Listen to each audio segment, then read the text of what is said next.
कक्षा 10 के छात्र, आज हम लोग मैथमेटिक्स पढ़ेंगे और मैथमेटिक्स का सबसे पहला चैप्टर है संख्या पद्धति यानी वास्तविक संख्याएं। वास्तविक संख्याओं के बारे में सबसे पहले मैं बताना चाहूँगा वास्तविक संख्याएं क्या हैं। वास्तविक संख्याएं ऐसी संख्याओं का समूह है जिसमें प्राकृतिक संख्याएं, पूर्ण संख्याएं, परिमेय संख्याएं, अपरिमेय संख्याएं तथा भिन्नात्मक संख्याएं शामिल हैं। इसमें प्राकृतिक संख्याओं का मैंने जिक्र किया है। प्राकृतिक संख्याएं बच्चों क्या होती हैं, आपको पिछली कक्षाओं में भी अध्ययन किया होगा इसमें, मगर मैं फिर एक बार बताता चलता हूँ। इसमें प्राकृतिक संख्याएं शून्य को छोड़कर एक से प्रारंभ होने वाली संख्याएं प्राकृतिक संख्याएं कहलाती हैं।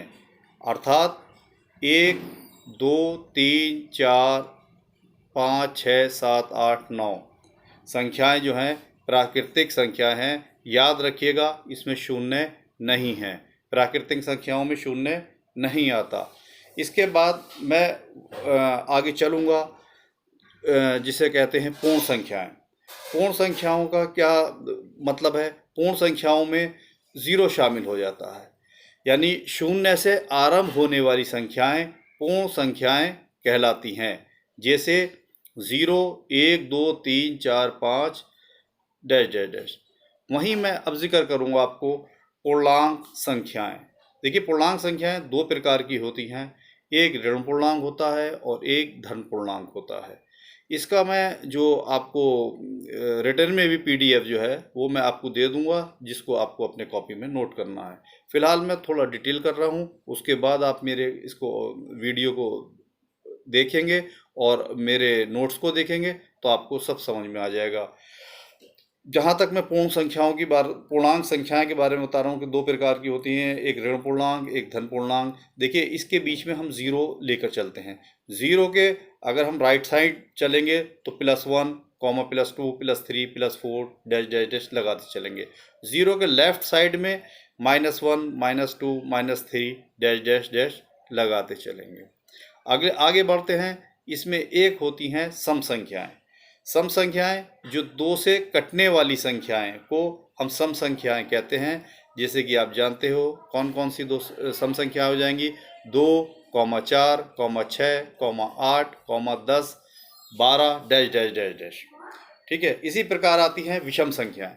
विषम संख्याएं ऐसी संख्याएं जो दो से न कटती हों। अर्थात ऐसी संख्याएं कौन सी हो गई? जैसे 1, 3, 5, 7, 9, 11 डैश डैश डैश। ठीक है। अब हम जिक्र करेंगे आपके सामने भाज्य संख्याओं का। भाज्य संख्याएं ऐसी संख्याएं जो दूसरी संख्या से कट जाती हैं, यानी जिसमें किसी दूसरी संख्या का भाग चला जाता है। और याद रखिए, एक नंबर जो है वो ना भाज्य है और ना अभाज्य है। ठीक है। एक को हम ना भाज्य मानते हैं और ना अभाज्य। तो भाज्य संख्याओं के बारे में बता रहा हूँ। ऐसी संख्याएं जो दूसरी संख्या से कट जाती हैं या दूसरी संख्या का भाग चला जाता है, वो भाज्य संख्याएं कहलाती हैं। जैसे 4, 6, 8, 9, 10। अभाज्य संख्याओं के बारे में बता दूं। ऐसी संख्याएं जो दूसरी संख्या से नहीं कटती, वो अभाज्य संख्याएं कहलाती हैं। जैसे 2, 3, 5, 7, 11। अब हम बात करेंगे परिमेय संख्याओं की। परिमेय संख्याएं बच्चों क्या होती हैं? परिमेय संख्याएं ऐसी संख्याएं जिन्हें हम P/Q यानी P/Q के रूप में व्यक्त कर सकते हैं, वह परिमेय संख्याएं कहलाती हैं। यहाँ याद रखिएगा, Q ≠ 0, Q 0 के बराबर नहीं होता और P और Q एक पूर्णांक होते हैं। जैसे फॉर एग्जांपल ले लीजिए 3/5, 1/2, 4/5 इत्यादि। ये सब परिमेय संख्याएं हैं। अब आगे बात करता हूं मैं अपरिमेय संख्याओं की। अपरिमेय संख्या वह संख्याएं होती हैं जिन्हें P/Q के रूप में व्यक्त नहीं किया जा सकता।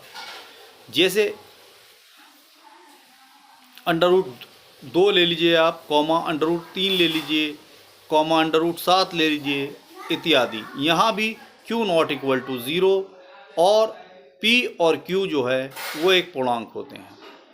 आज मैंने अपने इस वीडियो में आपको संख्या पद्धति का जो चैप्टर नंबर 1 है उसके मेन चीज़ें बताई हैं, क्योंकि हम आगे लेसन तभी हल करते हैं जब हमें इसके बारे में पूरी जानकारी हो जाए, और वो मैंने आपको दे दी है। इस ही बात को मेरी आप अपनी कॉपी पर नोट कर लीजिएगा, और इसी के मैं नोट्स भी बनाकर मैं आपको दे रहा हूँ, और उम्मीद है कि आप मुझे मेरे अपने पर्सनल नंबर पर अपने काम को मुझे ऐसी ही अपनी पिक कॉपी की खींचकर मुझे दिखाएंगे।